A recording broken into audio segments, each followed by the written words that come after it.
Jurassic World. Yeah, where did we start with that one? Well, I think the third one is 2006. Am I right? Is that 2006 or 2007? And then Jurassic World come out in about 2015, I think. 16? Is it 2016? There's Oh, about yeah, 15, you're right, yeah. Is it? And then it was 17 for the next one, wasn't it? Yeah. So there's almost a 10-year gap. And when this was getting made, it was being described as a remake. And everyone thought they're just going to wipe the slate clean, it's going to be a complete remake. And then it turned into not so much a reboot as just a sequel, but I think this is probably the first movie that you could call a legacy sequel, where they bring back a few. It's a sequel, is it? Not so much, not in the way a progressive sequel. Yeah, not so much like Force Awakens, where they bring back the original characters, but because they do that later on. But it's more so the fact that it's a sequel, but there's a long time passed between. Like, they could have had a lot more lessons learned. Yeah. Obviously, the likes of Henry Wu was back, but it feels like it is a reboot. But just those little tweaks in the story and the script mean that you can acknowledge the first park. And I think this... Isn't it on the same island? Yeah, it's on the same island. The original park. But in Jurassic World, again, for some reason... when you see a map of it, it's like the old park was just this tiny section of the island. Whereas when you see maps from the original movies, it's not like that. That's an inconsistency. We'll get to that part by the next movie. But yeah, I really enjoyed Jurassic World because it feels like a natural progression of the story. It feels like the most natural part 2 of the Jurassic Park franchise. I think Jurassic Park and then followed by this film. I think it works perfectly just as a 2-part story. Yeah. How it started versus how it's going. Like this episode.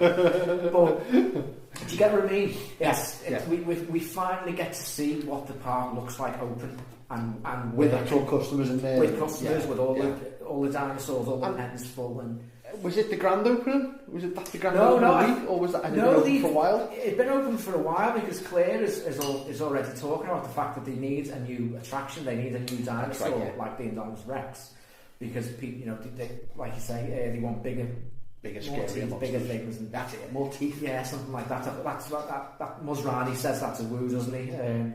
So the park has been open for I'm presuming a few years, and the numbers are starting to dwindle. Yeah. So it's this movie feels slightly like it's in near future. I think if they'd have tried to say that this was like 2030, I think it would have made sense. Yeah. If they could have put it in anywhere between 2020 and 2030. Yeah, just not hugely futuristic, just near. Just to explain. Just near future, just to explain some of the vastly unrealistic plastic weaponry that they're carrying around. Yeah. The helicopters, the gyrospheres. Gyrospheres? Oh God. Insane. I mean, obviously, I know you don't get in gyrospheres. Yeah, and everything was super sort of white and blue. Yeah, super like futuristic, but it wasn't meant to be. That stood out, but again, that was everything abbreviated as well, like the. The acid containment unit, the ACU, the asset containment unit, or the colonial marines, as we probably would have liked to have called them. I mean, they steal the scene from Aliens for don't they? Oh, the ready up scene where they get all the weapons out. No, not that one. There's another one when the Indominus Rex, which can now camouflage, just cause. Yeah. It starts to pick them all off, and it's whacking them with the tail, it's killing them, it's biting their heads off, and then you see on the screen the name, their face. Wishbowski! Yeah, so beep, just that line. The heart monitors on the screen. It reminds me of the Commodore 64 game of Aliens, because that's all the game is. You're just going from level to level, and then once you die, you just see the character. Yeah, but that's a massive rip-off, I think, from Aliens. It's great. very similar beats to the first movie. Obviously, the family get there. You got the kids again. Fucking kids. Kids and dinosaurs don't do it. And shit happens. It's just it all goes to pot. They all escape, but it's blown up. And then it turns into a rescue mission again, doesn't it? Again, yeah. Rescuing the bloody kids. I think kids. I think it's like treat them like stray dogs. You know, if they really wanted to live, they'd find a way to survive. Yeah. You can't always mollycoddle them. Just, as Dr. Ian Malcolm said, life finds a way. Yeah, just leave them to it. If they're meant to, people. If they're meant to, yeah. If they're meant to live, they'll find a way to survive. Don't shoes off, roam the wild. Yeah, cut the apron strings. It doesn't matter if they're 7 or 17. I mean, the parents are separated anyway. What's that a callback to? Oh, the third movie.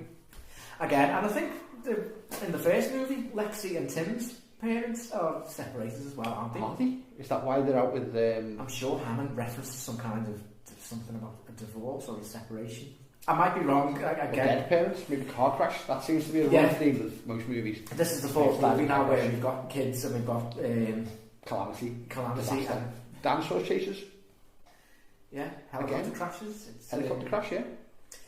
We do see a lot of people get eaten in this movie, which I like. The body count in this is brutal. It's there's probably more people die in this one than in The Lost World, and that's a big body count.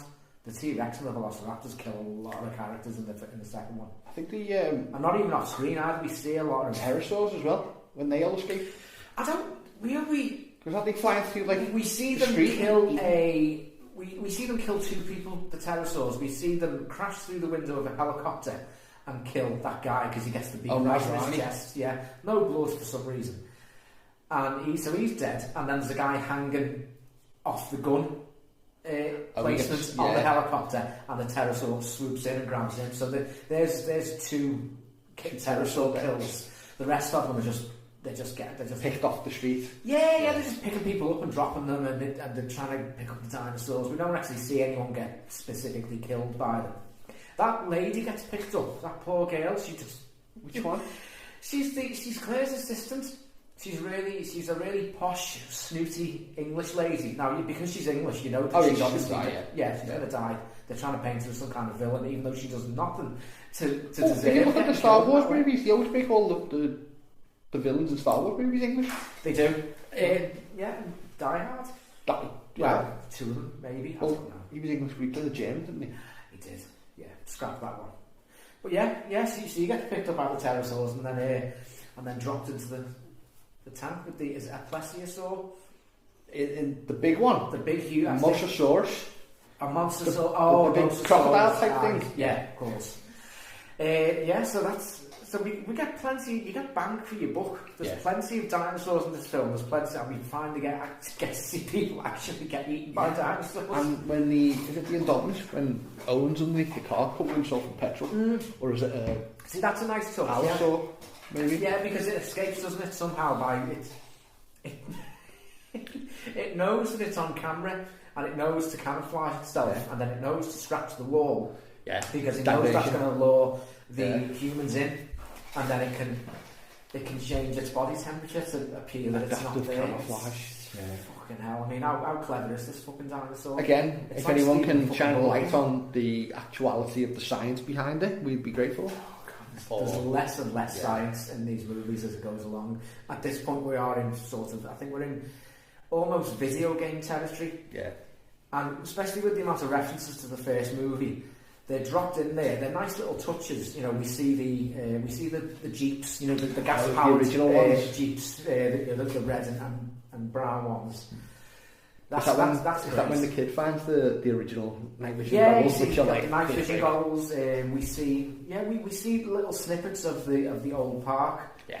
And it's nice. It's just the right level of references. It's not too in your face. It just gives you a little taste of that. You know. Yeah. Just tickles your leg a little bit just to go, oh look, look at that. And it's nice. Yeah, it's nice, especially for the older fans who preferred the first movie. Not so much the second there, but the first movie, and you just go, it's still a Jurassic Park movie. It's not just another Chris Pratt movie. Exactly, because he's in absolutely everything. It is. He's the equivalent of Arnie of like the 80s, and funnily enough, he's married to Arnie's daughter, isn't he? Yeah. Catherine Schwarzenegger. He was the darling of Hollywood for quite a while. It all sort of went wrong for him. There was a time when Chris Pratt looked like you wanted him to be in everything because he was cool. Didn't he throw some political or religious thing in? He lost flavour of the month. Yeah, I think he's pro army. He's like a staunch Christian. Yeah, what are they? I think he shares things on Twitter that don't really fall in line with what you'd call as a rational person. Yeah. I don't. Yeah, we'll keep the politics out of it for now until we do a Chris Pratt specific episode. Something political to talk about. We'll avoid that. We don't want to upset anyone. No. We don't want to lose viewers either. But yeah, it's nice to be tickled with references. You don't want to be bashed over the head with them. You don't need to be crowbarred in for the sake of it. You know what I mean? Just for a trailer. Yeah. Because I don't think in the trailer you actually seen any big references to Jurassic Park. This very much felt like it could have just been, it's like off the cutting floor, and they just. Yeah, I think it was. I think it would have worked either way. It would have worked if it was just a straight remake, and I think it worked as it is. Yeah, an actual legacy sequel. Definitely. Because, like I say, it follows similar beats. The characters are okay, I suppose. They're not overly offensive. No. I mean. Chris Pratt's character, he's obviously the action person in it. Yeah. The main male protagonist in it. It kind of feels like it's played for laughs. Pulls it off well. Yeah, it's got comedy value to it as well. Yeah, it's a light tone when it wants to be. But when you put Chris Pratt in, it's gonna be because he's like. Yeah. He's not a. He's generic action man character in this, isn't he? And he's not overly serious, is he? As a character. No, you couldn't be. You couldn't be in this sort of film. It would come across as ridiculous if you tried to take this too seriously. Yeah. I think the tone is right. I wouldn't say he so much parodies Ian Malcolm in the second movie or the third movie, second movie, but he's got like a fun bit about him. Yeah, like he doesn't take life too serious. Exactly. He's got history with Claire, hasn't he? Yeah, I think they dated briefly, and she brought a itinerary for her date, and she suggests wearing board shorts to a date is a bad thing. Yeah, which is ridiculous. I mean, board shorts and tequila. Everyone wants tequila. Yeah, exactly. It's like, I've gone on a date with Chris Pratt. Yeah, well, board shorts and tequila. I've got tequila there, drop them. And I've got board shorts with me. Let's do it. We've actually got board shorts. Right, we'll be back in 10 minutes. But should we get drunk? We're not ready. The ending of this movie is just sheer summer blockbuster porn. Yeah, it's popcorn porn. It was just fantastic. Brain, no, not into your brain. It's just bubblegum, really, isn't it? Actionness.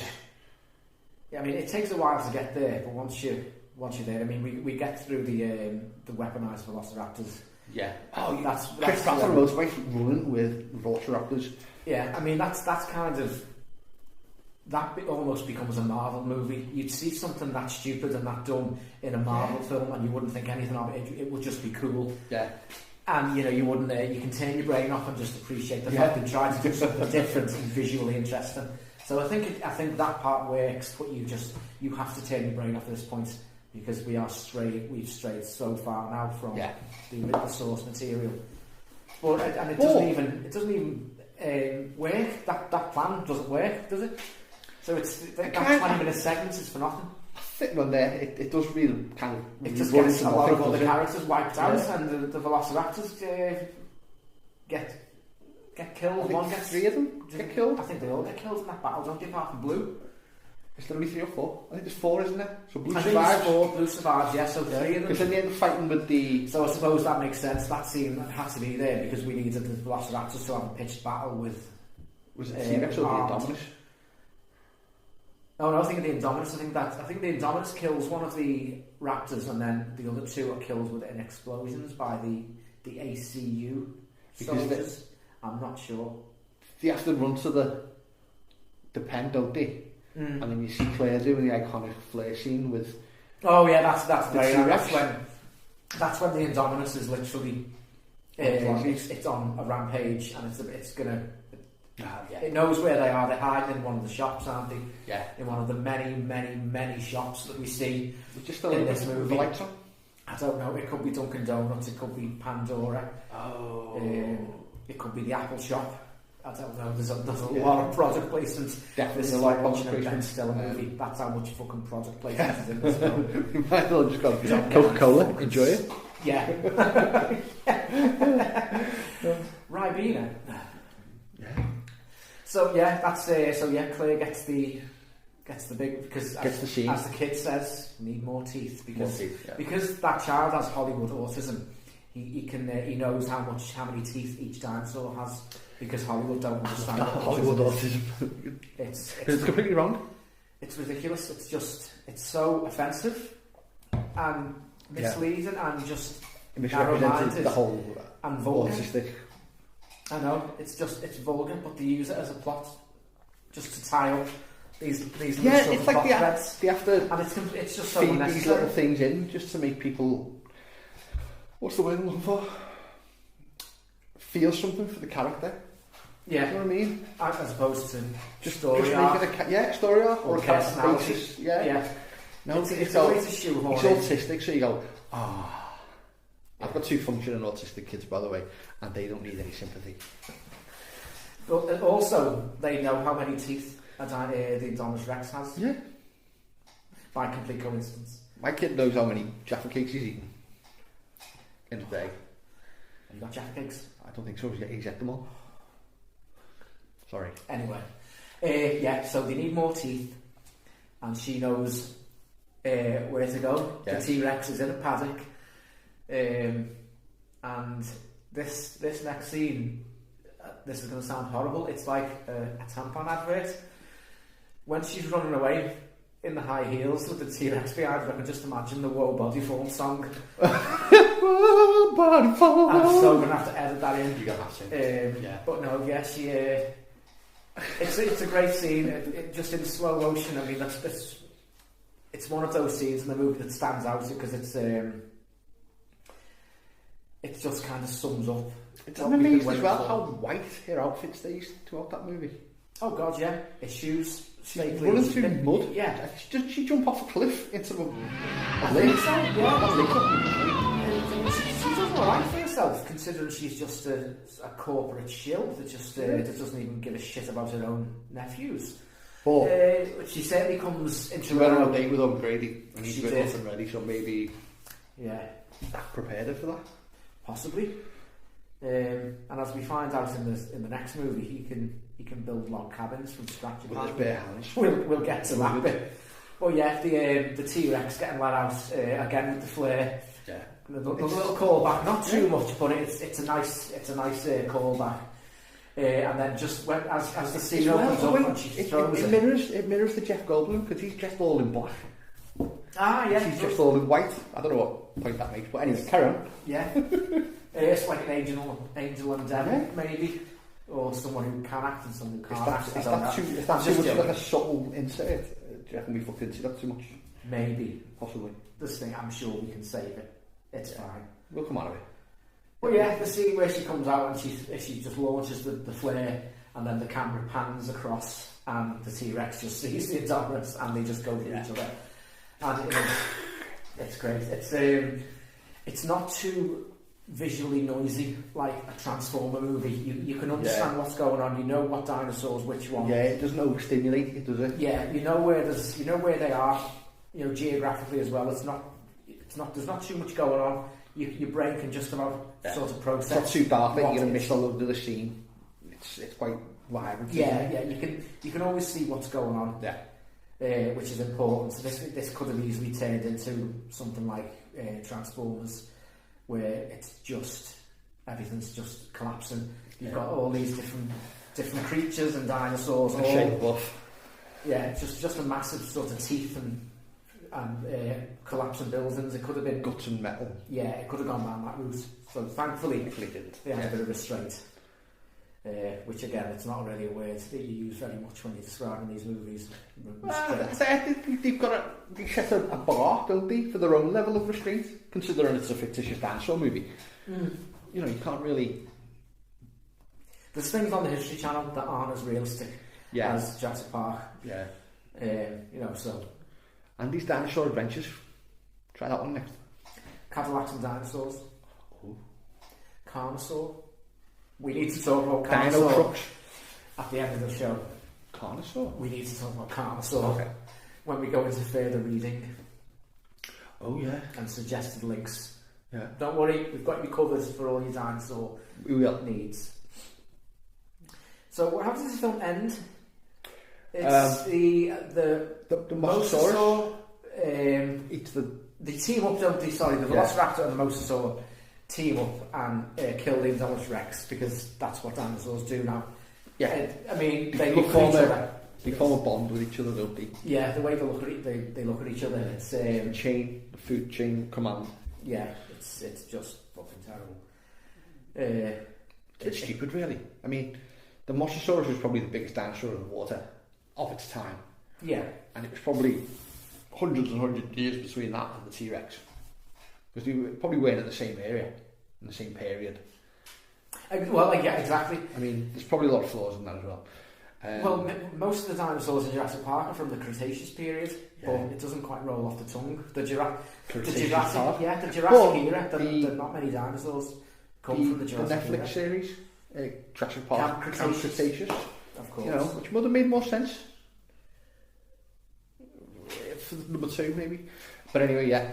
So, yeah, the Mosasaurus is king of the sea, and T-Rex king of the land. You know your lane, stay in your lane. Velociraptor was just a bit of a side bitch. Yeah. I don't know, they got stuck in. Evil minion. Yeah, they're like an awkward menage a trois. Yeah. And then you think that is going to be the end of the movie. It seems to be resolved, but you obviously, with it being the recent years, you're always going to get the iconic T-Rex roaring though. Yeah, of course. And at the end, obviously, what's it? Is it on the helipad or something? Did they escape on a helicopter? It's on the helipad. Yeah.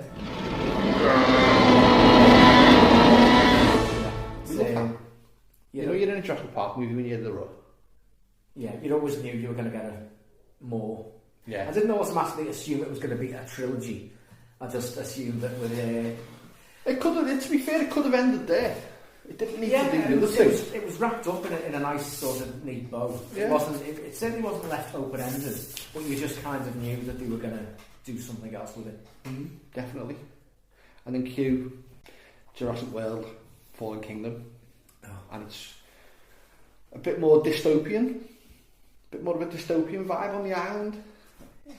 It feels like it's a long time has passed, but it's only been about 3 years, hasn't it? Is it 3 years? I think it's 3 years. I mean, Owen's building his log cabin, he hasn't quite finished it. Hasn't quite finished it, he hasn't fucking quite started it. Isn't it just a shell? It's he's done the frame, but I mean, how long does it take you to and then build there's a big pile of logs that haven't been cut yet, but then there's huge piles of actual freshly cut timber as well. I've seen there's no equipment, there's no machinery, he's just building a cabin out of 2x4s, and it's fucking stupid. That's not how you... I'm no builder, but I'm pretty sure you need more than just wood to build a log cabin. Surely I don't understand why they've done that. I'm sure a trailer... Any relevance? He could have been sat in a trailer or a flat or... Yeah, because his trailer is there. Yeah. It's parked up. It's completely pointless. You are? The scene is completely pointless. Yeah, it's completely pointless. Them seeing each other, I mean, they could have started after that bar that they were in. But again, this film is just full of ideas that don't quite work. And the most frustrating part about it is the fact that it's like 2 movies then literally stapled together really roughly in the middle. It's one movie. It's one complete movie. And then it turns into a completely different movie at the exact halfway point. And both movies would have been fine. The first half of the movie is just a complete retread of The Lost World, Jurassic Park. Yeah, where the second one get to the island, rescue the dinosaurs. The second one the island is something that sounds like I'd love to watch. It's a mansion with dinosaurs in a dungeon underneath it, in a secret lab, and then one of the dinosaurs escapes and is really wily and really clever and starts to pick people off very, very slowly. That to me is a great little film in itself. Absolute fucking garbage, but it sounds fun. They both would have worked, but it's like they've truncated them down into 2 50-minute segments and then pasted them together. It's just ridiculous. It's like watching an internet show. It's like watching something on Netflix, but you watch the first episode and then you watch the 4th episode, but you've forgotten the middle. Yeah, that's what this film feels like. It's so disjointed, and it's a shame because Colin Trevorrow, who directed the previous movie, Jurassic World, he does an okay job, I suppose. I think his story is terrible. Yeah, he shouldn't write his movies. It's directed all the kids onto it. Yeah, I think it's directed competently, but it's written very badly. This one is directed very, very competently. I think visually it's really, really interesting. There's some nice... The cinematography in it is very nice. There's some interesting set pieces and sort of crazy decisions, the way that, especially in the second half, the way the mansion is lit and then the way the dinosaur moves and stuff like that. But, oh God, again, the story, which is Colin Trevorrow again. Don't let that guy write. He can't fucking write for shit. He's not a good... I thought he was young. I thought with him being a new... I thought he was going to be like a new and upcoming director when I watched Jurassic World, the first one. What else has he done? The Book of Henry. I'm not seeing it. Sounds awful. I think it's like... I don't know what... I think it's a kid's got cancer. That's when I just don't bother watching it. That's not the sort of film you want to watch on a Sunday afternoon. But yeah, I always envisaged him as being a young upcoming director, and especially when his name's tied to some of the Star Wars movies. He wrote Rise of Skywalker. That fucking explains everything. Once you realise that Colin Trevorrow wrote that movie, that's why it's dog shit. And you get to this point in the movie, which is about what, halfway through, where you say you go to the mansion.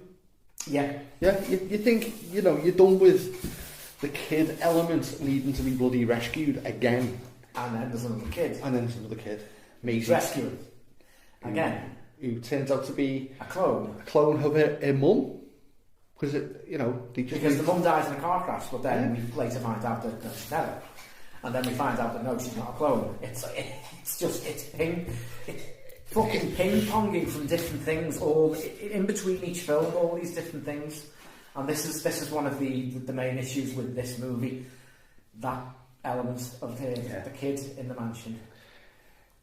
It's just unnecessary. Lockwood tries to do exactly what Hammond did in number 2, doesn't he? He appeals to the better nature of Claire. Hammond appeals to Dr. Malcolm. Yeah, and then there's an evil conglomerate in InGen, and then who is it? It's this guy who works for Lockwood, Rafe Spall's character. Yeah, what's his name? I can't remember his name. Is it? But he was supposed to have been like the next Hammond type thing. Yeah, which is weird because he's trying to. He sends Claire to the island with good intentions. With good intentions, she thinks she's rescuing them. Again, like the Lost World, she thinks she's rescuing these animals, but he sends more people beforehand, and whilst Wheatley, doesn't he? As his Dino Wrangler.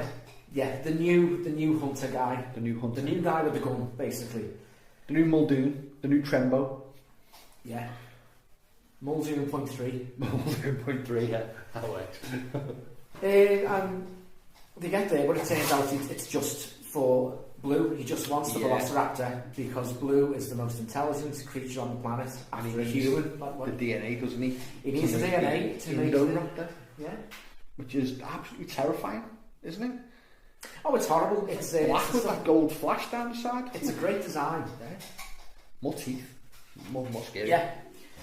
Very well. Sometimes it's intelligent, and sometimes it's just a rampaging beast. Yeah. They don't quite know what to do with it. They've weaponised it, haven't they, with the laser?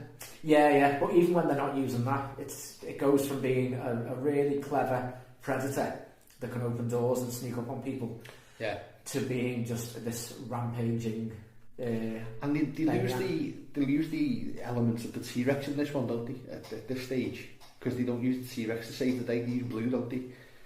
Blue, yeah. Even though Blue's suffering from a gunshot. Well, I mean, they give it Tyrannosaur blood, so it's better because that's science. Super juicy. Like putting a little Christopher Evans in a thing and Captain America coming off, Captain Dinosaur. Yeah. I mean, it's difficult to figure out what part of the MCU this film is meant to tie into. Because it doesn't tie into the fucking Jurassic Park fucking franchise. You'd have an easier time trying to fit this in between Avenger movies, but anyway. You could slot it in as like a prequel between Guardians of the Galaxy 1 and 2. Like what Star-Lord did on his visit home. I'd rather just slot this in a bargain bin and a charity shop. Yeah. It's such a shame because visually it's really, really nice looking. J.A. Bayona, who's done A Monster Calls. Yeah, and didn't mind that one. Yeah, he's visually he does a really good job. The scene with the ash cloud when the island is about to erupt and we get the dinosaur crying. Full sadness. And we see the silhouettes, so that's... And then bystanders how it her nostrils, and then you'd know it's a sad scene. Yeah. Because she does that thing. Yeah. Well, yeah, that's a great scene. But, it starts out just... It's a carbon copy of Lost World. Yeah. When they get there, it's... Owen gets shot. Blue gets shot. He gets tranquilised. Blue gets shot. And you see when he gets tranquilised? Have you seen it's the location? The car. It's where the car goes up in JP1. Yeah, so that site is near the site of the old park. Yeah. Which... It was almost... I don't know, they could have picked any site with meat on the island, but they had to crowbar that in like they did with the... But again, if they were going to... They didn't even tickle your elbow with this one though, did they? They just threw it in. We got tickled with a reference. But... It didn't make sense because this is me putting my I'm going to put my statistics hat on now. When you see a map of the original park, the T-Rex paddock is in the centre of the park, and there is only one dock on the island on Isla Nublar, which is the East Dock. East Dock, yeah. Which is what they reference in this movie. He specifically says we are moving them out to the East Dock. Now, when you look at a map of Jurassic World, the visitor centre is in the centre of the park. Like the big punky bit? Yeah. Yeah. At the north of the island is a massive volcano, and then it's called Supply Dock, north of that, and then you have the East Dock. How the fuck did they get from, if this is where it's meant to be, if they are outside the Tyrannosaur paddock from the first park where the car lands on its front, and then the volcano starts to explode. How did they get to the beach so quick? Because he's running towards them away from the volcano. They go off a cliff edge in the gyrosphere, and then they wash up. Water. They wash up in sand, and then they're next to the dock. That scene with the gyrosphere, where they end up in the water. Earlier in the movie, before Claire's actually gone to the island, there's a painting on the side of the building, and it's a Triceratops chasing a gyrosphere. Oh yeah. Now the scene when they get knocked off the cliff, is it Allosaur? Is it an Allosaur? That's the one with the horns. That's a Carnosaur. Yeah. Well, it's actually chasing a Triceratops, isn't it? In that scene. Oh yeah. And the Triceratops, so it's like a little nod to that painting. I like that. No, I know what you mean. No, yeah. Is that foreshadowing? I suppose so. Yeah. Yeah, you can go with that. Yeah. I mean, it's or an Easter egg, maybe. I don't know. Let us know what you think. I mean, it's a great scene. I mean, it's gut wrenching because it's when you see all these dinosaurs running away from the volcano, you know they've got nowhere to go. Yeah. It's horrible. Yeah. It's gently because these animals are just going to. Well, they like anthropomorphise the animals, or the dinosaurs, and gives a little bit of. It catches you in the feels. Yeah. No one likes seeing animals get dead. No, not a living unless they're dinosaurs that are trying to eat someone. Yeah, because if they go. No one likes the Spinosaurus. No, everyone likes when that died. Or I think it's the Allosaurus that finds them. Is it the Allosaurus? It's an Allosaurus that finds them in the tunnel, and they escape, and there's all lava pouring in. and then they lock it in there to be burned to death. Oh, because that guy keeps going, it's the T-Rex, it's the T-Rex. Yeah. So they don't mind those animals getting killed. Just not the cute, long neck ones. As long as it's a herbivore or a T-Rex or a Velociraptor, the two most dangerous animals on the planet. So like I say, slight inconsistency. The scene with where they're trying to get the blood from the T-Rex. Oh yeah. That's got trailer fodder all over it. I can't envisage a world where the scriptwriter sat down and thought, this will be a good idea. They needed a scene where he's in a truck with a T-Rex jumping through its jaws. It's funny the way they get into that scene as well, because they go, we need the dinosaur with the same characteristics or something. These sort of like 3 claws, it's got so many teeth again. Oh god, yeah. Only certain people know these type of things. I know of one, and it just turns out to be the T-Rex. Yeah. But again, we are in full. We've gone past the video game now. Now we are in full cartoon territory. Silliness. It's the zero. There's no return. You've gone past it. There's no turning back now. We're just on this. But you've got to accept a level of fiction when it comes to fictional movies, I suppose. You know what I mean? I suppose. I mean, there's fiction, and then there's fucking nonsense. And I think it teeters on that. Line. But I suppose if we're arguing, what sort of blood a Velociraptor needs, will it need blood from another cloned Velociraptor or a cloned T-Rex that are on a ship that have just been rescued on an island? It's the convenience. Yeah. Obviously, they only use the T-Rex. Yeah, I suppose. Or they could have just had it get shot and then they just put a bandage on. Yeah. I don't think it needs the transfusion scene. Because even if you got a transfusion, it would still be a very, very ill animal. Do you think sometimes they make the scenes and then go, we'll come up with a reason to put it in later? Oh god, yeah. Oh, there's so many films, especially in this franchise. Because, like you say, it doesn't seem to hold any kind of validity. Reasoning. Movies like this they decide on their action set pieces and then they design the movie around it. There's so many movies do that now. Clever editing, the way they shift everything around, all the scenes they've made. I just think they have bullet points rather than a story arc. They have bullet points of, right, this needs to happen. We need a scene where this happens. We need a volcano. And again, it's the whole cocaine committee. They're all these people are obviously we need a volcano. Yeah, exactly. And we need a big dinosaur. We need lava. We need a transfusion. Yeah. And we need Owen Grady to be tranquilised so we can roll around. Yeah. Escape lava. The only thing I will commend them on is they didn't need to put any kind of topless scene in, whether it be for the male or the female. You don't see Owen Grady with no top on, flexing his muscles. You don't see Bryce Dallas Howard, with the bits out. It's quite good because it's almost like they've avoided, drawing the attention of a certain type of viewer. You know what I mean? She's certainly coming to her own in this movie. I go as far as to say the movie does not need Owen in it. I would have been happy if Claire would have gone with her 2 little buddies. Yeah. And just because I just think he's a little. Could have done it the same way they've done it with. But would have that been too much like Lost World, where they got rid of Alan and just brought Ian Malcolm in? Get rid of Owen and just bring Claire in. Is that too much? Maybe. I don't know. Too obvious. I just don't think. There were so many parts of this movie that were unnecessary anyway.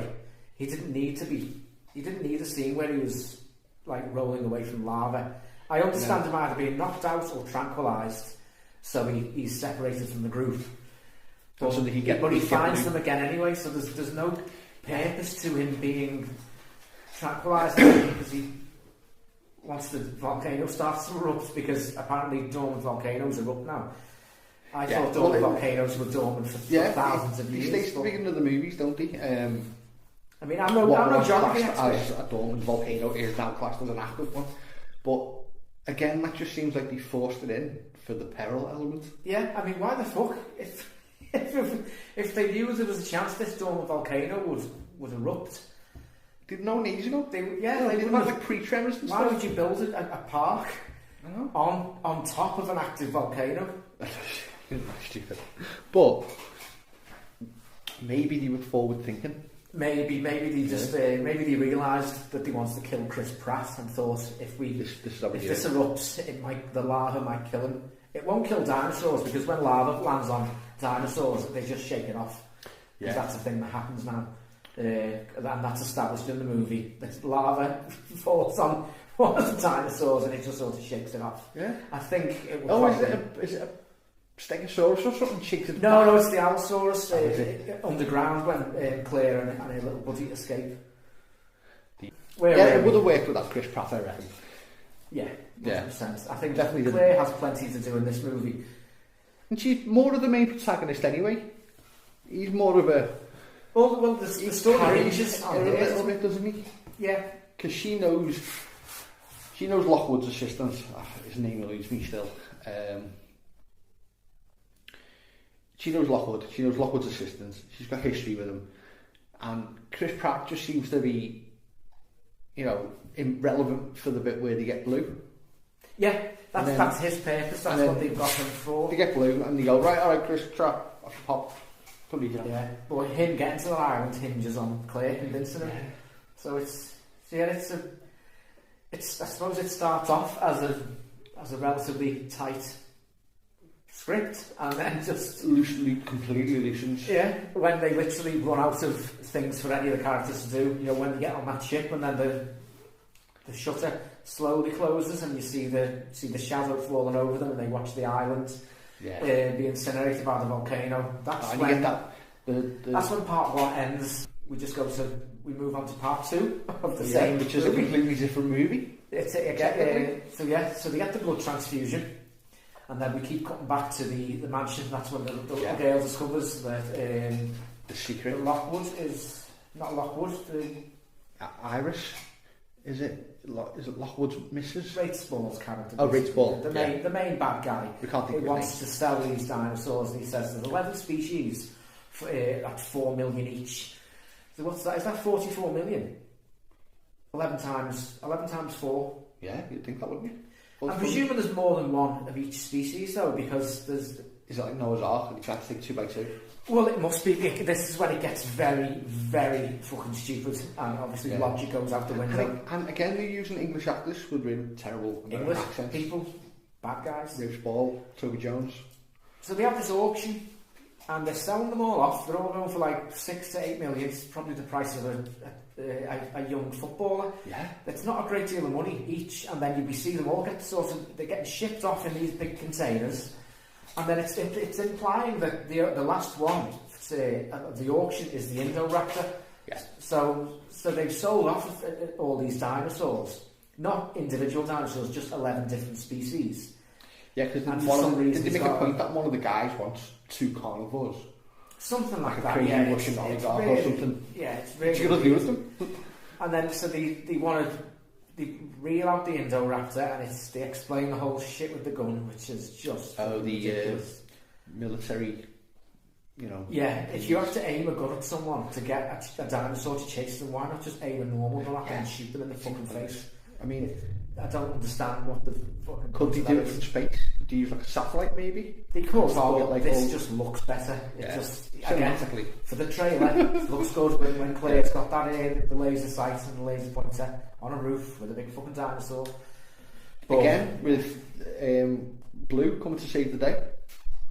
Yeah. Blue, we need Blue to save the day. He's got more character growth than any of these fucking human characters. Yeah. So they sell all the dinosaurs off, and it turns out he wants all the money just so he can carry on genetically modifying and creating all these different hybrids to sell off to different countries for military purposes. And again, this is Saturday morning cartoon logic. Yeah, it's like a villain in Mask or something. Yeah, it's bad. And they end up in the bowels of the mansion. They've somehow, they've stowed away on the ship. They've disguised themselves as the bad guys. They've snuck into the mansion. Yeah, and now Owen is doing his little punches out a lot of people. It's like watching Taken. Owen in this movie, I think he punches people unconscious more than Liam Neeson does in Taken. I mean, have you tried to see Chris Pratt up as the next Liam Neeson type of action? I don't know, but Claire certainly looks like the next Mission Impossible character, doesn't she?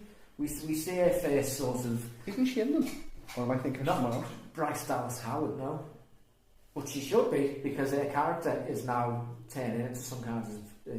Isn't she stepped away from it though? Isn't she stepping away from acting? She's doing directing now, isn't she? Because she directed... I don't know. Was it Ashoka or Mandalorian? Possibly, yeah. What I don't know. I think she directed Solo, the Han Solo movie. No, that wasn't Bryce Dallas Howard, that was Ron Howard. I was there a dad. Is he the dad? Yeah. I did not know that. Ron Howard from Happy Days. Yeah. Yeah, it's a dad. I didn't realise. Oh well, you learn something new every day. Yeah. Welcome to my podcast, everybody. Yeah. Yeah, so she just Claire. Yeah, she is now. She's now like James Bond. She can do all this kung fu shit, and it's great. But it just doesn't fit in with what's happened before. Seems to, like you say, it seems to be a second movie within the movie. It's just kind of flipped. So Jurassic Park Fallen Kingdom is like, it's almost like the 6th and 7th movie. Sorry, the 5th and 6th movie. Oh yeah, 5th and 6th. Is we are getting 2 movies with this movie. It's obscene, the fact that this has been made. I would have preferred one or the other personally. Like I say, the idea of a mansion, it's almost like Resident Evil. You've got this spooky mansion run by this shadowy corporation, and there's all these secrets, all these genetic, abominations in the bowels of the mansion and one of them escapes. And that to me is a little movie in itself. That would be fine. And then, as the film draws in, Maisie discovers her true identity, what she's done, what her grandparents have done. Yeah, she finally discovers it.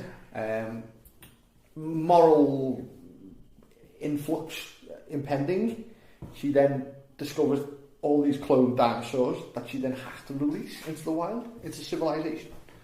Where are they? Are they in New York or something? I do not have a clue where in America this is meant to be, because it's certainly a long way from Costa Rica, which is where these dinosaurs are from.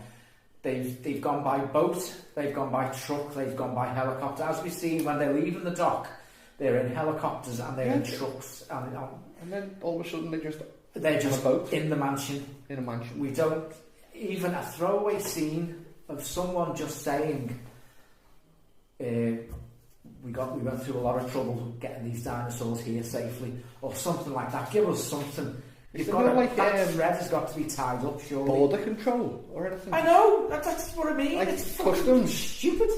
I ordered something from America and it took like 2 extra weeks because it got delayed by customs because they weren't sure whether it was a bomb. I'm going to import a T-Rex now with a helicopter or a boat. That's fine. Go on, off your top. In you go. Exactly, it's ridiculous. What did the T-Rex do? Just put on a moustache and glasses? A moustache, yeah. Couldn't have been a big moustache though because the Americans want the Mexicans. Exactly. I can just imagine someone at customs sort of looking at their passport and looking at the T-Rex and thinking, alright, go on.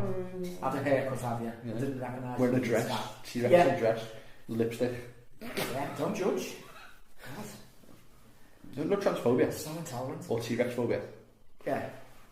Oh God. Yeah. So then, anyway, all these animals then let loose into civilization, and the story ends. The film ends there, doesn't it? And then all of a sudden, there's a monologue by Ian Malcolm, which was only done for the trailer, but then they've tacked it on at the end of the movie. But before we get to that, before they end up in the big paddock with the gas leaking for some reason, I don't know why a lab underneath the mansion would have some kind of poisonous gas. Is it the gas that knocks them all out? It's about to kill them.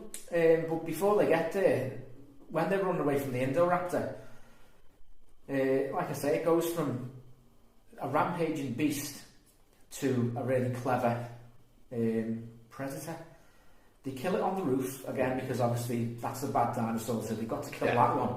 But then straight after, you have this, like you say, this moral conundrum of what do you do? Do you just kill these animals? Or do you release them? Or do you release them with the big massive red cartoon button? Like don't press here. Yeah, and I can just imagine the Claire like sort of sweating, like, oh God, what do I do? And then Maisie presses it. Because they're alive, like me. She's such a terrible actress. But yeah, English as well. She's got an English accent. But they all escape. Now, there's only about 6 rooms. It looks like there's 6 cells in this really cramped basement area. And there's like a huge like Apatosaurus. Yeah.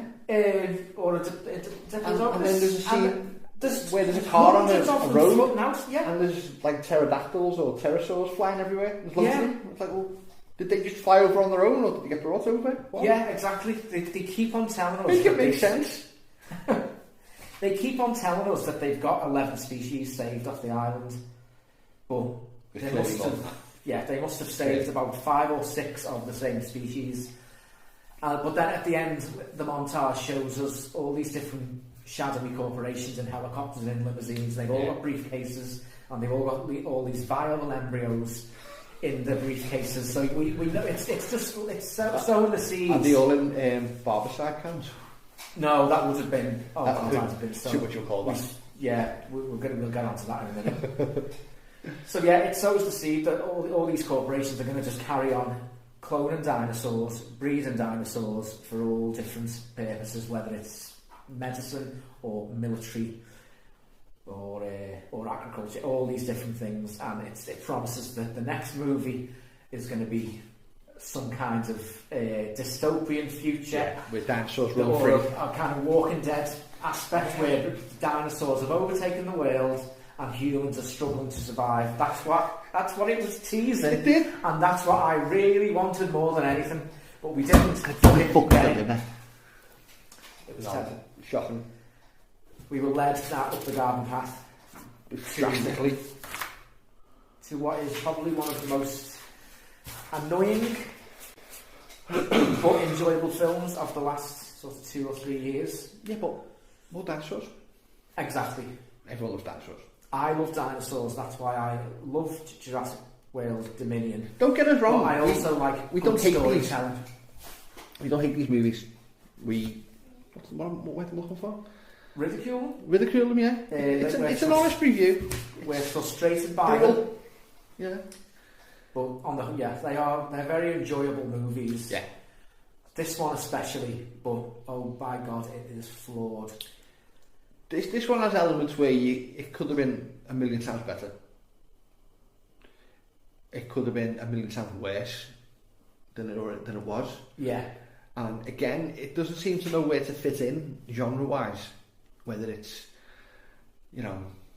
action and adventure, like a bit of a spy movie.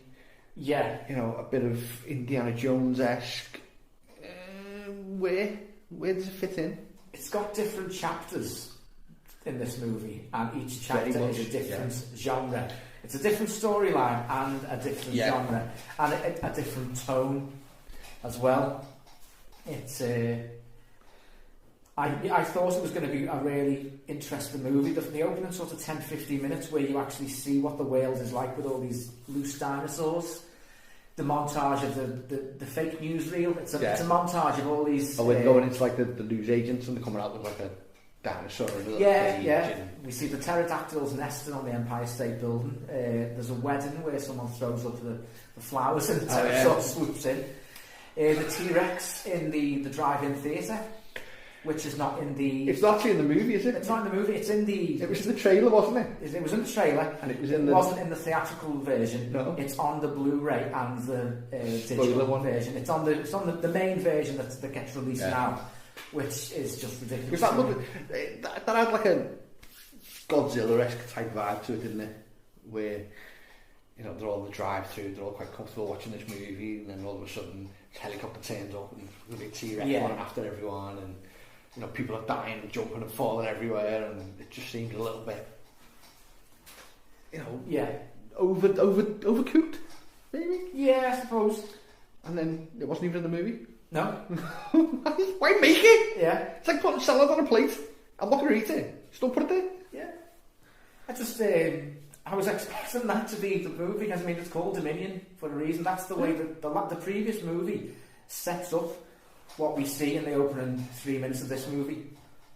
The movie should have been what that news footage was showing us. Yeah. But instead we got a really, really badly written family drama in the first 15 minutes. You don't let me leave the cabin.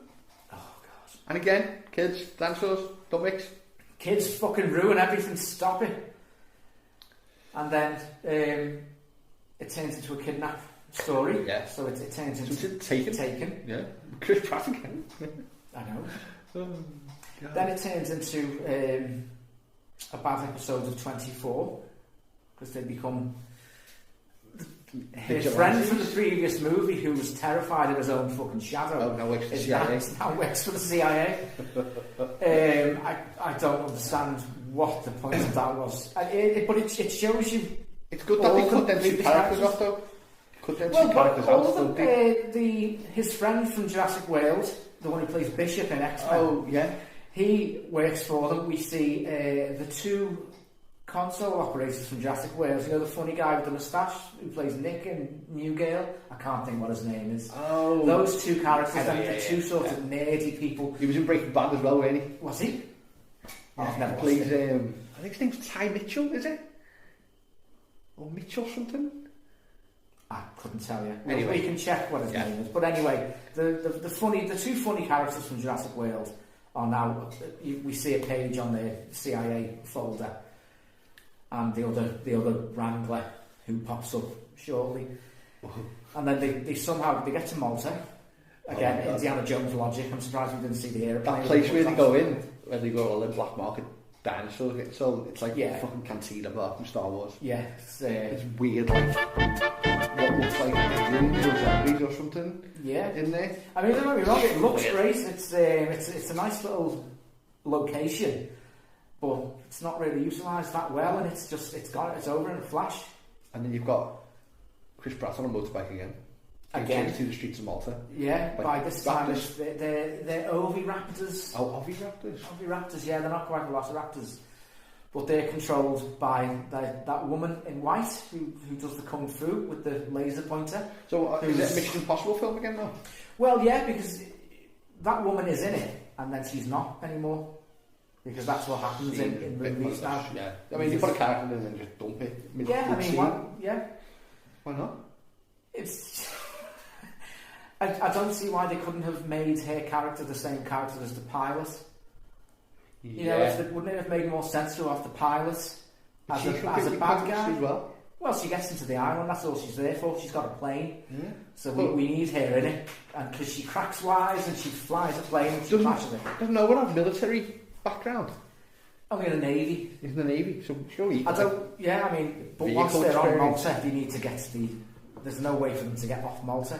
Yeah, and they need to get to this.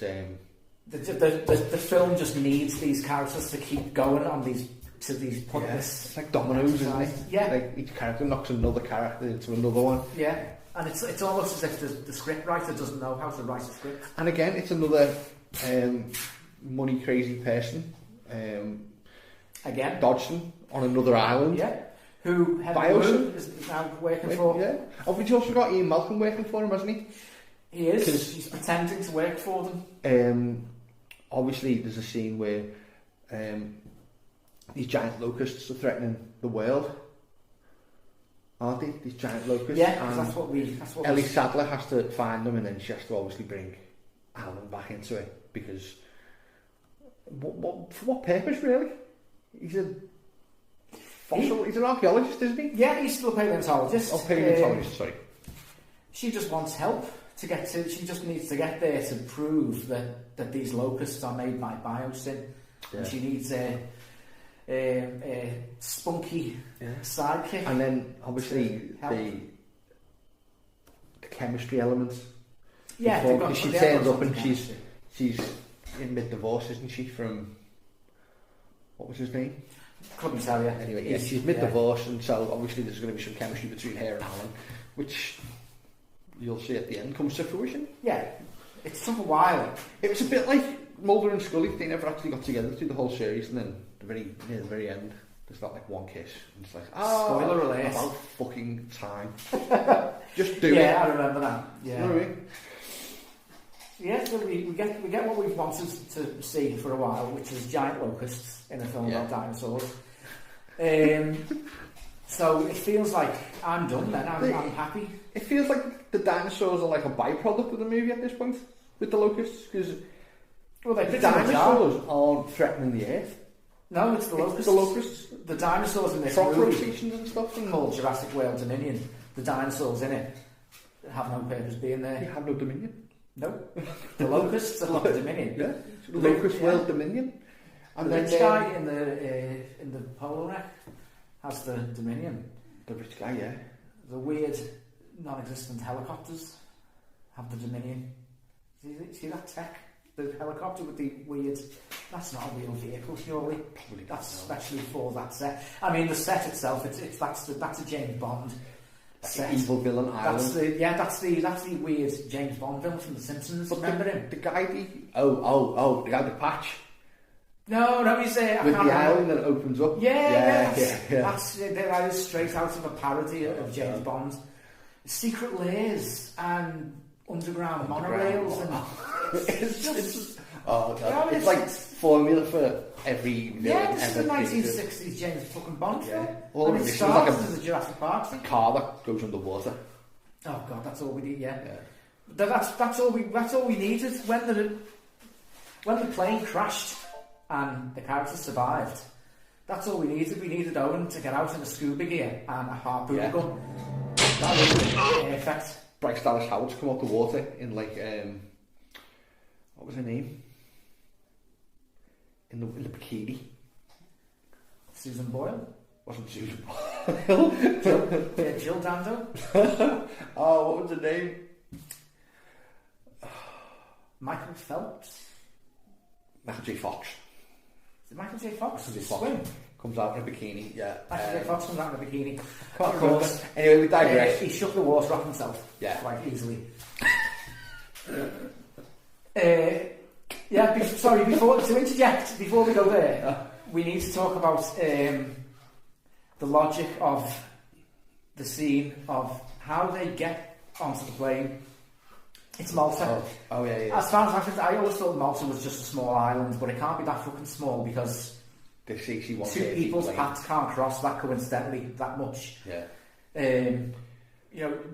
Like I say, Claire has now turned into Ethan Hunt. This has become a Mission Impossible movie. Yeah, she's jumping from rooftop to rooftop, having kung fu with a kung fu lady who doesn't. Do you have kung fu, or do you do kung fu? Do you do kung fu, or do you have kung fu? I mean, I think. I think you have kung fu if you have sex with someone else who has kung fu. Oh, you have. Then kung you fu. have kung fu. Right. Okay. If you do kung fu, I think you just do it on your own. Yeah. I don't do kung fu. Shit got weird. Anyway, where were we? She's going from rooftop to rooftop. This character who's got the fucking plane. This fucking the pilot lady. I don't even know what character's name. Plot device pilot lady. They need to get on her plane, and she just happens to be walking through a street where Claire is now bounding over the rooftops. Isn't she meant to be flying to this island though? That they're going to? I don't know. At that point, no, because she's dropped their cargo off. She's delivered the child to the shadowy corporation. So the shadowy corporation have now took her to the island. Owen and Claire need to get to the island. So that's why they need this character. That's why she's called Mrs. Plot Device, I think. It's just... but again, it would have made more sense if this kung fu lady in white, I can't even remember what her fucking name is, if she was the pilot, then they could have beaten the shit out of her and then said, look, you bitch, take us there on this plane, you have our child, and then it would have been a really interesting character arc. Or just not have the lady in white and have the pilot control. Do you know what I mean? It's just, it doesn't make fucking sense. It seems like too many characters. He dropped Mild Peril in for the sake of it. Yeah, it's an action scene for the sake of having an action scene. You don't need a fucking car chase in a film about dinosaurs. No, or dinosaur chase in film about cars. Imagine Fast and the Furious with dinosaurs. Dom Toretto's getting chased by a T-Rex. Tell me that's the next Fast and Furious. If it's not that, it's got to be Expendables. Have you seen the new one? No, I haven't seen any of them. Oh right, okay. I won't spoil the end of it. But at the end, something really weird happens at the end of the latest Fast and Furious movie. I'm sure the weirdest thing that happens at the end of the Fast and Furious movie is the fact that they're going to make more. Well, that's what happens. Oh God! It ends right in the middle of a scene. Oh. It's just like they go, shit, ran out of film. That's in the bit. And then the producer's like, it's fine, these cunts aren't even watching the film anymore, they're alright, they're at the back of the cinema being fingered. Blow something else up, it's fine. Yeah, it's fine. Anyway, yeah. Anyway, so, back to car chasers and pilots, yeah. They get on the plane and then they go to the secret lair of the secret hideout of the secret shadow organisation that make dinosaurs. Turns out to be Dodgson. It is Dodgson. Is it Dodgson's son? It's the Dodgson? It's the Dodgson, yeah, it's the character. So again, that's a massive callback. That's why he has the barber salt bottle on a shelf in a cabinet behind him in his office. Oh shit, he does, doesn't he? Yeah. And it's made my eyes roll so hard. I nearly passed out. That was cringe-worthy. He's not the same guy, is he, from the original movie? Cause he's a different actor because the original actor is... Nancy. Yeah. A bit Nancy. Yeah, that's what I thought. No, yeah, so, yeah. So yeah, this you couldn't use him. It's the guy who plays him. He was a good actor. He is nothing like the character from the original. No, I mean, we don't see a great deal of Dodgson in the... Yeah, we don't see a great deal of Dodgson in the original movie because, again, he's a bit hard character. No one gives a shit. Dodgson, we have Dodgson here. Yeah, he's a pointless character. All he's there to do is to show the audience that Dennis Nedry is committing industrial espionage, and he's there to steal viable embryos off the island. Sorry. That's his purpose as a character. Speaking of Nedry, have you seen that theory? I think it's a fan theory that Nedry dresses like every character of the Goonies through the movie. I have seen that, and I'll when I'm editing this, I'll put it on the screen. The shirt he's wearing when he's in Cuba is the same shirt Chunk wears, and then when he's running through the enclosure to get to the phone, he's got the yellow sou'wester on, isn't he? Like Chunkers in That's the latest very scene. clever, yeah. And then there's another, I think one of the earlier scenes, he's dressed like Data or something. Oh yeah, of course, with the lab coat on. The lab coat, yeah. So yeah, when's he got the denim on though for Mikey? I'm not too sure. Oh, we'll have to look into it. I'm not sure how true it is, but we will link the video maybe. Yeah, I mean, good on Steven Spielberg for doing that, but I think we should have concentrated harder on writing a better sequel. Yeah, rather than... we should have had one eye on the next movie rather than Dennis Nedry's fucking wardrobe. But so we get that. We're reminded of that fantastic scene twice in this movie with the barbasol can, and then when Dodgson gets killed by a Dilophosaurus. Yeah. Because again, you have to have that dinosaur there. Because it needs to come full circle. Yeah, exactly. Yeah. And this is what this episode's about. We're trying to see whether these movies are just one linear line forwards to backwards, or is it a loop? I think it's a loop. Is it a donut of joy, or is it a twiglet of pain? I don't know. Maybe it's like I think they do come back. Maybe it's like a knobbly donut. Yeah, it's a knobbly donut. There's enough callbacks in it for it to be cute, and all the member berries. Or it just makes you feel good. It's like all the nostalgia. I mean, I seen this when I was very, very young. I was like 9. I went to cinema with my dad to watch this. And oddly enough, the trailer for Jurassic Park was Super Mario Brothers. Was it in Super Mario Brothers? Yeah. Sorry, the trailer for Super Mario Brothers was at the start of Jurassic Park, and I left the cinema thinking that Jurassic Park was really good, but I really want to see Super Mario Brothers. And then I watched Super Mario Brothers, and it was the worst thing I'd ever seen. Yeah, Bob Hoskins and John Leguizamo playing the Mario Brothers. Yeah.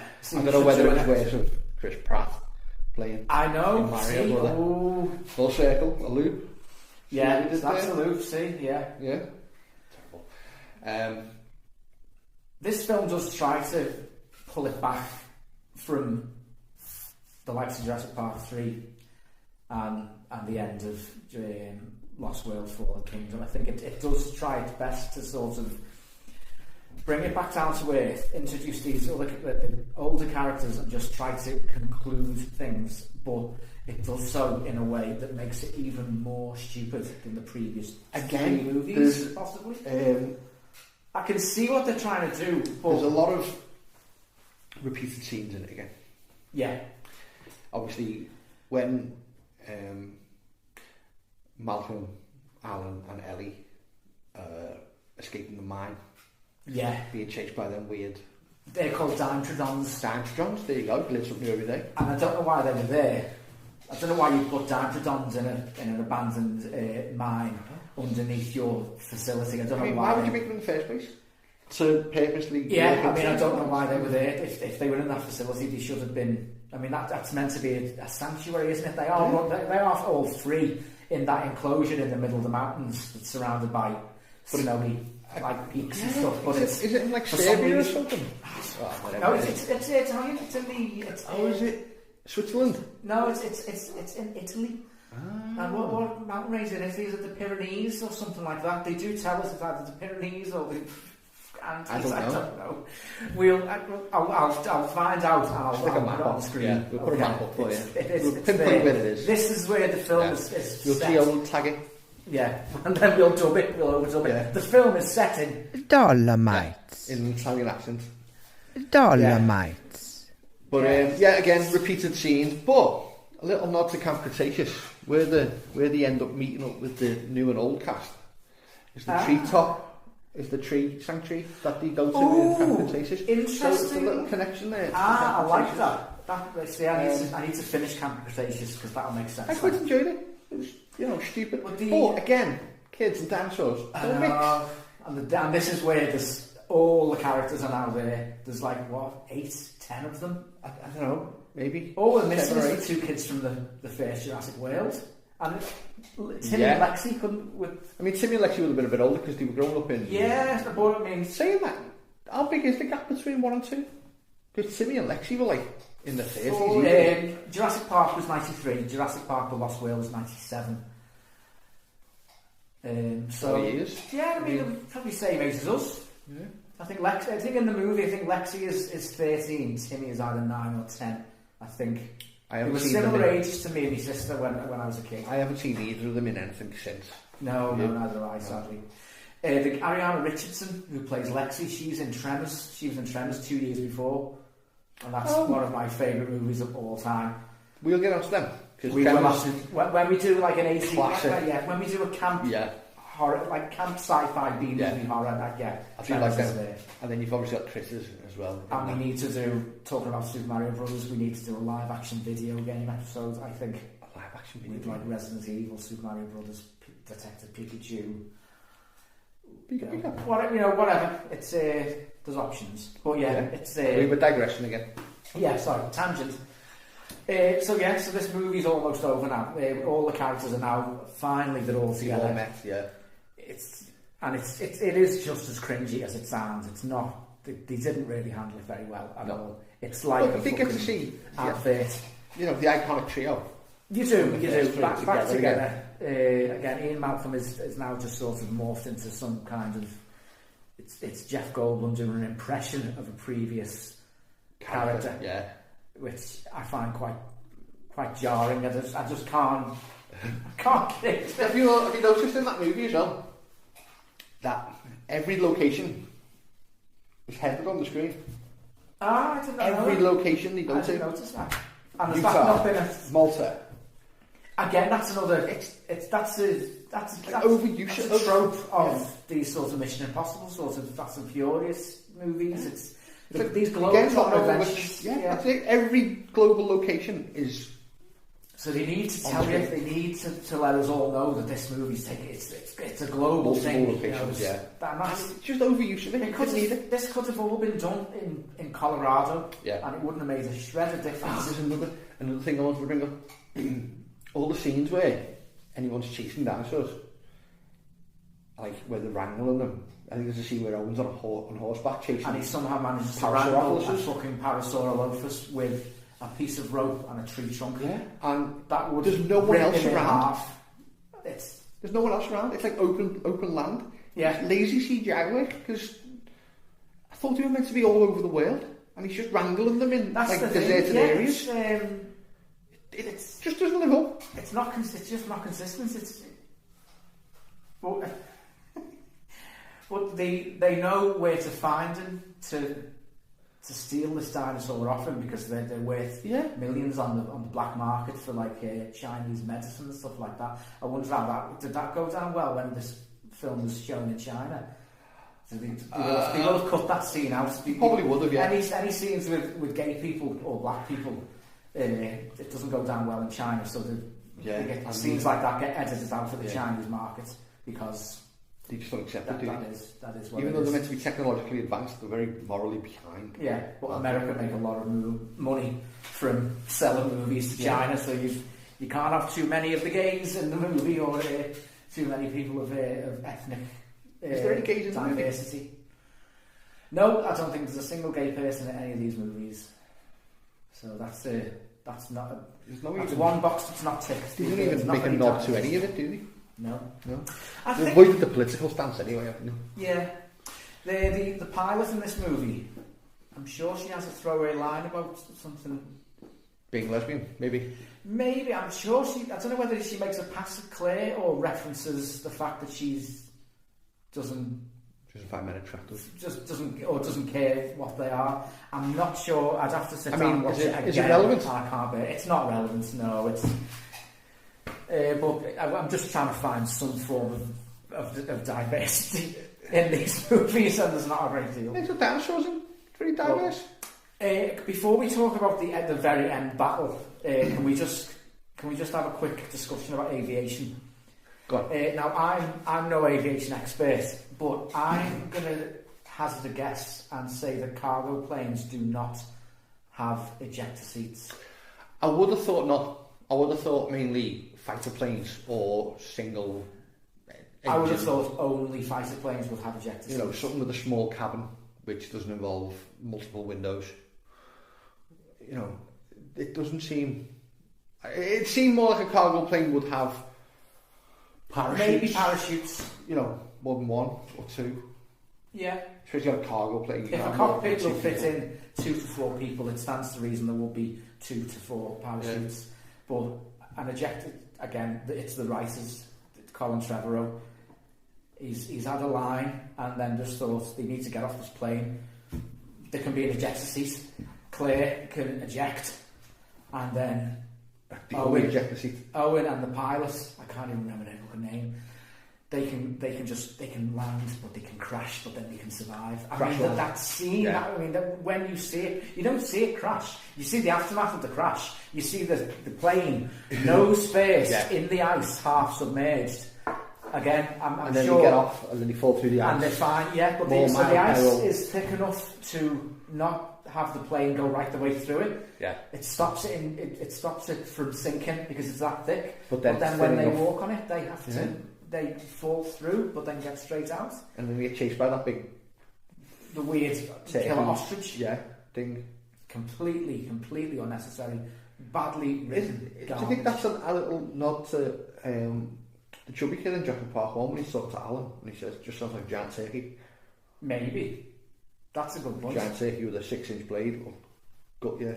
Yeah. Puts the entire fear of dinosaurs into I'm surprised they didn't bring him back, if I'm honest. Maybe he did. Maybe we just missed it. Yeah, he might be in there somewhere. He might have showed up in one of the other ones and we've just missed it. Mm-hmm.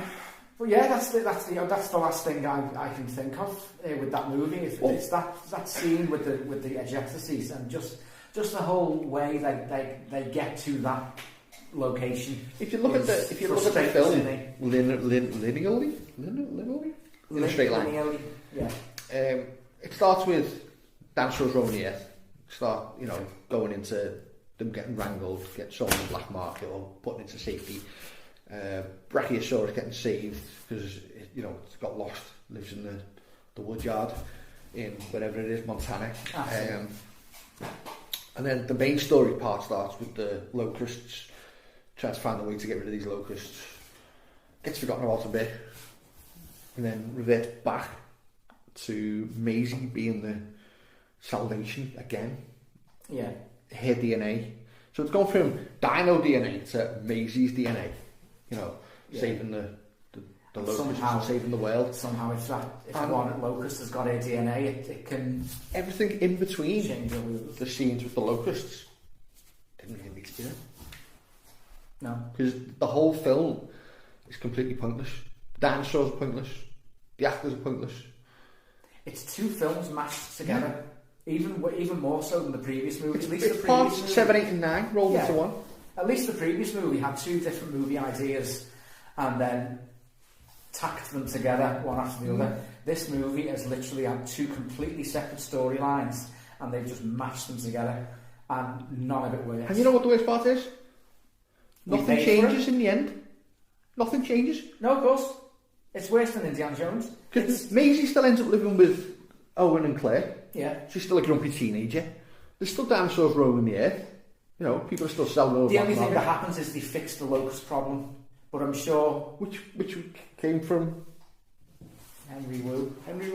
Which he then resolves at the end by being... Yeah, I'm sure he could have just... Someone a moral backbone. Yeah. So yeah, the entire film is pointless. So we could have just fixed it all from the lab. Because at the end of this movie, they say that humans and dinosaurs can learn to live together. But at the start, it's humans and dinosaurs can't live together. But nothing changes. Nothing changes in the movie. Fuck? It goes from start to finish. It's so bad, and there's a reason that this movie. I think it's probably the worst received one. It didn't make a great deal of money. You can watch it as a separate entity. If you just want to watch an action movie with dinosaurs in it, it's fine. Don't watch it. It's like Ghostbusters Answer the Call 2016. If you want to watch 4 people walk around with proton packs catching ghosts, watch that. If you want to watch Ghostbusters, watch the other 3 movies. Jurassic Park Dominion, it's just a dinosaur movie with action. Just watch that. Yeah. If you want to watch Jurassic Park, watch the first one. Yeah, there's a lot going on with it, and I think there's probably too much.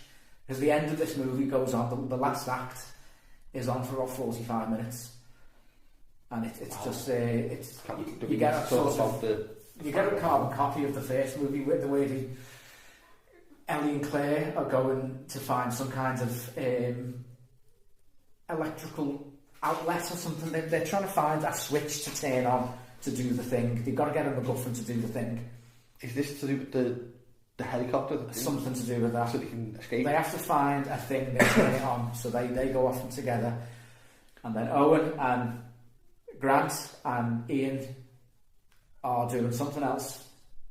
Or Ian, I think Ian Ian is helping the new guy and the pilot. They're together. They're a little threesome. Oh. They're talking them through it. Yeah. So Ian Malcolm is now talking people through this schematic, this big map. Ellie and Claire are doing that. Grant and Owen have teamed up and now doing that. They're all doing their little thing. So they paired off the old and the new characters with their old and new versions. And it just culminates in this stupid but entertaining battle at the very end. And the T-Rex obviously wins. The Velociraptor obviously wins. Is it the what's the one with the long claws? What's it called? I've never ever seen that in my life. Is it the Gigantosaurus or is that a different one? No, the Gigantosaurus is the main bad guy. That's the main bad dinosaur. That's the T-Rex and the one with the claws. Is that who they're fighting? Yeah. Gigantosaurus. Okay. I mean, I tattoo people. I tattoo women who have hands like that with them big massive claws. It's just what was it called? I haven't got a clue. I don't actually think they name it. It's just there or something. I've got it in here somewhere. I'm sure it. I'm not even convinced it's a real dinosaur. I don't think it was a real one. I think it's one of the. Maybe some kind of. Was it the Dreadnought?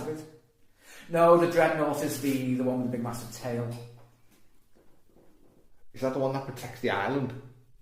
No, I think they just fly past that as they go into the sanctuary in the last movie, and Sam Neill's character, Alan Grant, obviously says to Ellie, it's Dreadnoughtus. Right, we need to figure out what this dinosaur was called. I don't think it matters. They kill the bad one. That's the main one, and I'm not even. And the T-Rex pretends to be dead, doesn't it? And it's lying there with the eye open, and then you think it's dead, and then it blinks, and then it gets back open.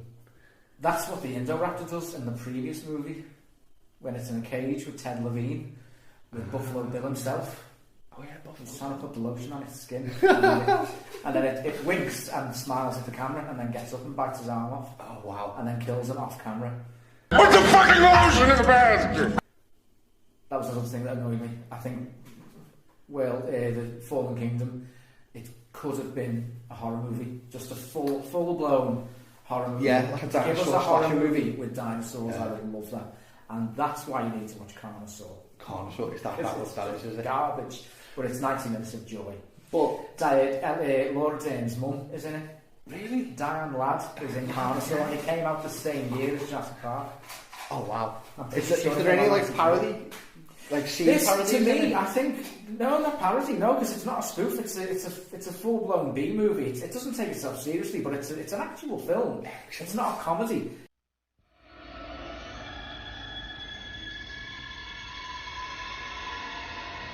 What the hell is it?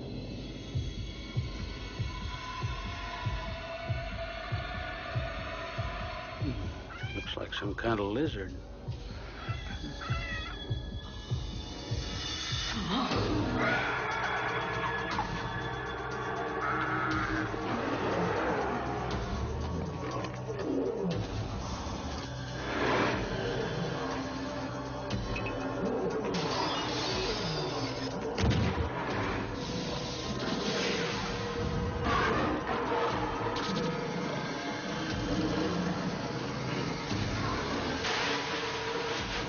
The Earth was not made for us.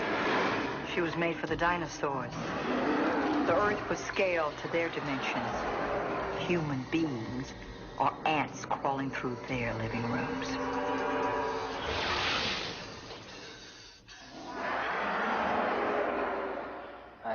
That's really fabulous. Like a great theme park.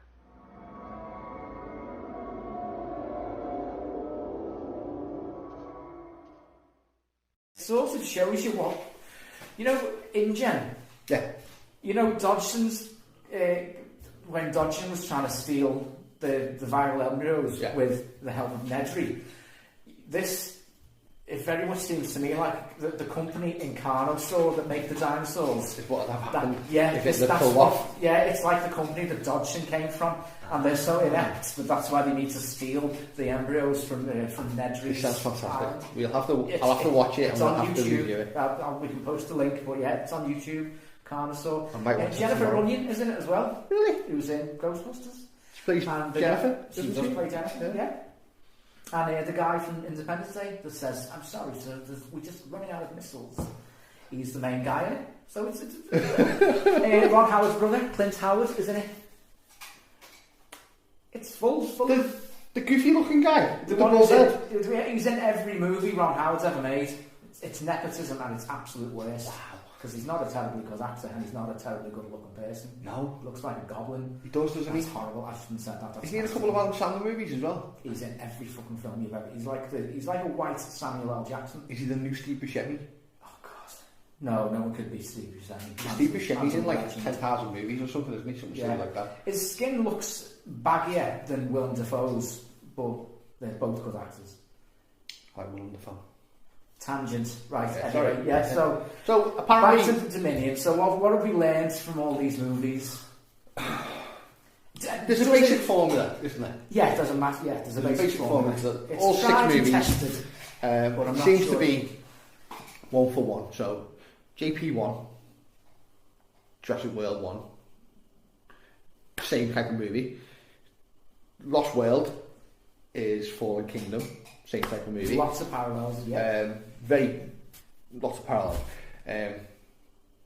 Dominion and Jurassic Park 3, I'd say they're both as loosely made as each other, but with overly extremely budget. One had too much story, and one had too little. Yeah, I think one had too much action, and one had very little in regards to dinosaur action. Yeah. I mean, you get if you put all 6 movies together and added up all the screen time of dinosaurs and then all the screen time of humans, I reckon the human screen time vastly outweigh the dinosaur. Considering it's a saga about dinosaurs. You see very little dinosaurs from all movies. Yeah, and the themes, the grander themes of, you know, the man interfering with nature, science, and family, and blah blah blah, and all and extinction and things. Those themes it gets diluted more and more the more you go through this franchise. Like the moral concept from the very beginning is it's absolutely lost. The characters are back, but the finesse and the quality and the intelligence of the first film is completely it's disintegrated at this point. But the characters are back, but the intelligence is not, definitely. Wish we could say a lot more better things about it, considering it's in today's standards. You can look at like CGI and you know, the progression of actors' abilities. It just seems to be lost in this movie. You know, the CGI elements of the dinosaurs, it's pretty standard, isn't it? Yeah, it's just that's the modern way. It doesn't give you any more. Yeah, we were never going to get a lot of practical effects in these sorts of movies, were we? I would have preferred it because this film could have been halved in length. Well, dinosaurs see through bits of human hanging out of it, and you know, skeletons hanging out of dinosaurs' mouths, and bones and piles of poop. But I think if they were to remake or start afresh, if they were to reboot the whole franchise, it probably would have to go down the full horror. If you stuck them all in a pot, shook it all up, and waited for the best bits to come to the top, you'd get a fucking boss movie, wouldn't you? Yeah. But as it is, it went on for too long, and the only decent thing that came out of it was the first movie. Yeah, that's pretty much that pretty much sums it up. Watch the first one, and maybe Jurassic World as a two-parter. That would be my advice. Just watch Jurassic Park followed by Jurassic World, and you get a very, very good. Watch it as a fit, like a 1 or a 2. Ignore the rest. Yeah, but then there is another film coming out next year, potentially. Yeah. Next year? Or is that 25? Oh. So it's probably going to go into production this year, maybe. That'll be interesting. Jurassic Park 7. Where can it go? I mean, they've done... Where could you go? They've done a revamp. Yeah, but I'd still like to see a world dominated by dinosaurs. Where humans are the... Yeah, like extinct. Cadillacs and dinosaurs sort of vibes, you know what I mean? Just 20 years in the future, mankind is on the verge of extinction, and there's just dinosaurs everywhere. Yeah, and they're all living in like... That to me would be the natural progression of where this go, because we've covered the military side of it, we've covered the human cloning side of it, we've covered the moral side of it. Yeah, the moral side. So surely that's the only place. Just get back to the blood and guts. Dinosaurs. Well, we say that. It's never been like that, has it? I know, but I think the closest we got to that was The Lost World, when it became just a movie about dinosaurs eating humans. The first one was a lot more intelligent. That's what we want. After the first movie, we want more blood and guts and bones. Yeah. Who knows? So anyway, we've been Marks, and this was On Your Marks. Hit like and subscribe, please. See you later. We hate our jobs. Make us rich. Yeah.